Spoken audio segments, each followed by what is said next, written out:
Vila das Almas era o tipo de cidade que não precisava de lendas urbanas para assombrar seus moradores.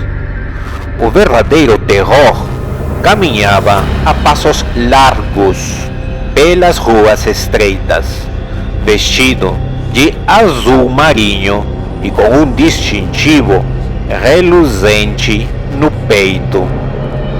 As casas com paredes descascadas e janelas sempre entreabertas pareciam observar tudo com olhos desconfiados. À noite, o ar carregava um silêncio estranho, denso, que sufocava. Não havia risadas, nem crianças brincando, só o som ocasional de sirenes que ninguém sabia de onde vinham nem para onde iam. Os moradores aprenderam a não olhar muito tempo para as viaturas, a não fazer perguntas, porque em Vila das Almas, quem fazia perguntas acabava desaparecendo. Caio chegou com o otimismo típico de um jornalista recém-formado. A ideia de investigar os desaparecimentos parecia uma grande oportunidade de expor a verdade. Mas logo no primeiro dia percebeu algo errado.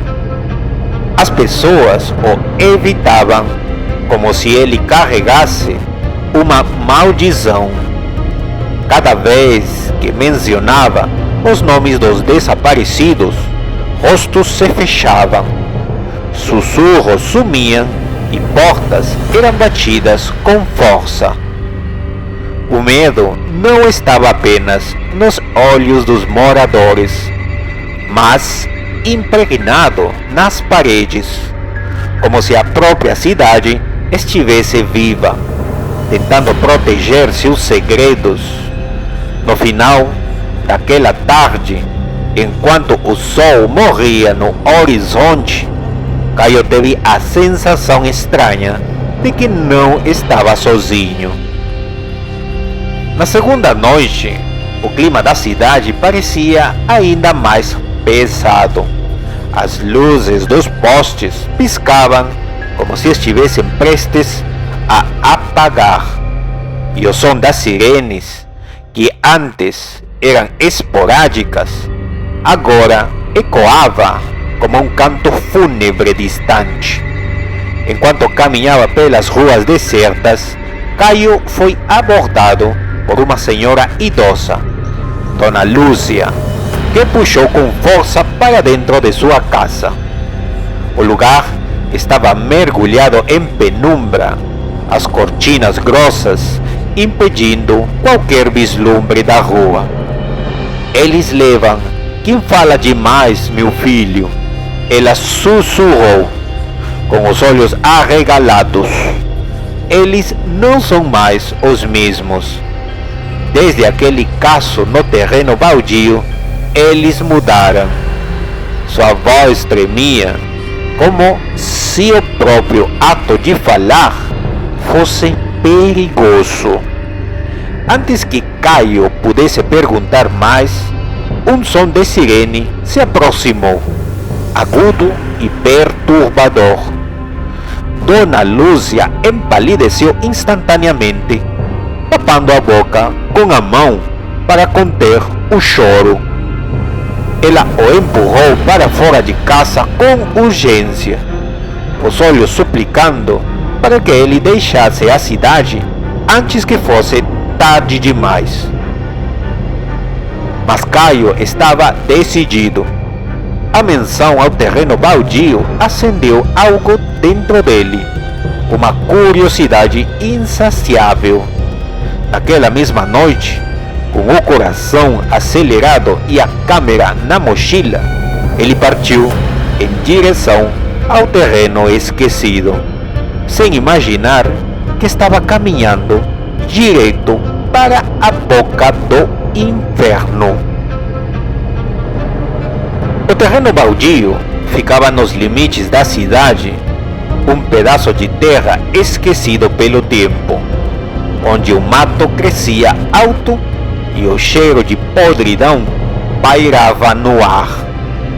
A lua cheia iluminava fracamente o caminho, projetando sombras grotescas que dançavam com o vento. Caio sentiu um arrepio percorrer sua espinha quando viu as cruzes improvisadas fincadas no chão, feitas de madeira velha e enferrujadas com algo que parecia sangue. Aproximando-se, percebeu que algumas daquelas cruzes eram recentes demais para serem velhas memórias. No centro do terreno havia um círculo de terra queimada, como se algo tivesse sido incinerado ali recentemente. Mas o que mais o perturbou foi o som, um murmúrio abafado, quase como se a terra sussurrasse segredos para quem ousasse ouvir. De repente, um farol cortou a escuridão. Uma viatura da polícia estava parada a poucos metros dele, com o motor roncando baixo. O emblema da corporação local reluzia sob a luz da lua, mas algo estava errado, muito errado. 4 homens desceram do carro, todos uniformizados, mas havia algo de inumano neles. Seus olhos não refletiam a luz, eram buracos negros que sugavam qualquer traço de humanidade. Os sorrisos largos demais pareciam rasgar o rosto, como se a pele fosse fina demais para conter o que estava por baixo. Caio sentiu o estômago revirar. Aqueles não eram homens, eram algo muito pior. O instinto falou mais alto e Caio correu, o coração martelando no peito. O som das botas pesadas dos policiais ecoava atrás dele, um ritmo macabro que parecia se aproximar a cada segundo. Ele se enfiou em uma rua lateral, tentando encontrar abrigo. Encontrou uma casa abandonada, com a porta entreaberta, como se o próprio destino a tivesse deixado assim para ele. Dentro, o ar estava denso e o cheiro de mofo se misturava a algo metálico. Sangue. O chão estava coberto de manchas escuras e as paredes tinham marcas de unhas, como se alguém tivesse tentado escapar dali sem sucesso. Caio se encostou em um canto, tentando controlar a respiração, enquanto pegava o celular para enviar uma mensagem ao seu editor. Com dedos trêmulos, ele digitou: "Eles estão aqui, não são humanos. Cruzamento da Rua da Serra com o terreno baldio. Mandem ajuda." Antes que pudesse apertar enviar, o som da madeira rangendo sob o peso das botas o congelou. Eles estavam dentro da casa. O som das respirações pesadas preencheu o ambiente.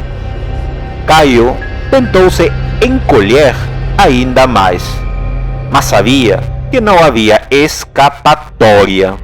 Um dos policiais, com os olhos negros brilhando na escuridão, parou na porta do cômodo. "Você sabe demais, garoto", ele disse, a voz grave e distorcida, como se fosse um coro de vozes falando ao mesmo tempo. "E quem sabe demais vira estatística."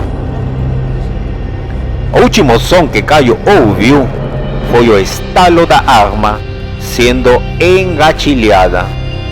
O disparo ecoou pela casa vazia, mas ninguém na cidade ouviu, porque em Vila das Almas o som da morte já fazia parte da rotina. Na manhã seguinte, o corpo de Caio foi encontrado no terreno baldio, estendido sob o sol nascente. O rosto estava desfigurado, mas o mais perturbador era o distintivo policial gravado em seu peito, coberto de sangue seco. No bolso da calça, o celular ainda estava ligado, com a mensagem não enviada brilhando na tela. Mas ninguém ousou tocar o aparelho. Os moradores que passaram por ali desviaram o olhar, acelerando o passo, fingindo não ver o que já era comum. O desaparecimento de Caio virou apenas mais uma história abafada. Nenhum jornal publicou a matéria. Nenhuma investigação foi aberta. A polícia local declarou que ele havia se envolvido com elementos perigosos e que o caso estava encerrado. E assim, Vila das Almas seguiu sua rotina silenciosa, onde a sombra das viaturas continuavam a pairar sobre as ruas, e o medo era o único companheiro fiel dos moradores. As fardas continuavam limpas por fora, mas por dentro estavam manchadas com o sangue de todos os que ousaram desafiar a ordem estabelecida. Semanas depois, o editor de Caio recebeu um envelope anônimo. Dentro havia uma única foto, tirada com o celular do jornalista antes de sua morte. A imagem mostrava 4 policiais no terreno baldio, seus olhos negros brilhando na escuridão. No verso da foto, uma mensagem escrita com sangue seco: quem vigia os vigilantes? O editor, tomado por um pavor que nunca havia sentido antes, queimou a foto e destruiu qualquer vestígio da investigação de Caio. Ele sabia que mexer com aquilo significava assinar sua própria sentença e, como todos em Vila das Almas, decidiu que o silêncio era a única forma de sobreviver. A cidade continuou, como sempre, em sua rotina sufocante de medo, mas, às vezes, nas noites mais escuras, algumas pessoas juravam ouvir sussurros vindos do terreno baldio, vozes pedindo ajuda, vozes de quem desapareceu, vozes de quem sabia demais, mas ninguém se atrevia a verificar, porque em Vila das Almas até os mortos sabiam. As fardas estavam manchadas e quem olhasse por baixo delas não viveria para contar a história.